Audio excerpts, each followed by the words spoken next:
అందరికీ నమస్కారం. Welcome to my channel. ఈ వీడియోలో ఏపీ ప్రభుత్వ ఉద్యోగులు డిప్యూటీ సీఎం పవన్ కళ్యాణ్‌తో ఉద్యోగ సంఘాల మీటింగ్ అండి. ఉద్యోగ సంఘాల భేటీతో జరిగిన చర్చలు పూర్తి వివరాలంటే ఈ వీడియోలో తెలుసుకుందాం. వీడియోని ఎక్కడ గాని స్కిప్ చేయకుండా ఎండ్ వరకు చూడండి. అప్పుడే ఇన్ఫర్మేషన్ పూర్తిగా అర్థమవుతుంది.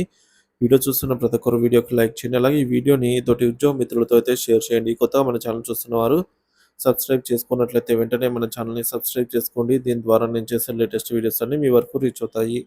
ఇక ఆలస్యం చేయకుండా వీడియోలోకి వెళ్ళిపోదాము. ఏపీ ఉప ముఖ్యమంత్రి పవన్ కళ్యాణ్‌ను కలిసిన ఉద్యోగులండి.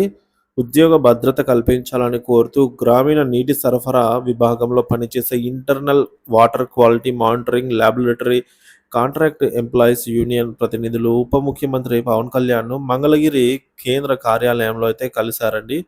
రాజకీయ ఒత్తిళ్లతో తమను ఉద్యోగాల నుంచి తొలగిస్తున్నారని, 3 నెలలుగా జీతాలు ఇవ్వడం లేదని ఆయన దృష్టికైతే తీసుకొని రావడం జరిగింది.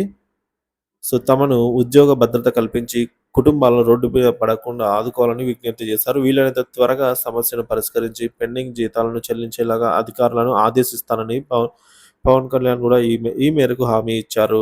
కడప జిల్లా కమలాపురం ల్యాబ్‌లో గత 10 ఏళ్లుగా హెల్పర్‌గా పనిచేస్తున్న సుజన కుమారి అనే ఇక్కడ మనం చూడొచ్చు. ఈ ఈవిడ దివ్యాంగురాలు. తనను 3 నెలల క్రితమే విధుల నుంచి తొలగించారని, తనకు పుట్టుకతోనే ఒక కిడ్నీ లేదని, బరువు పనులు చేయలేదని తెలిపి ఉద్యోగం తిరిగి ఇప్పించి ఆదుకోవాలని పవన్ కళ్యాణ్‌కు విజ్ఞప్తి చేశారు.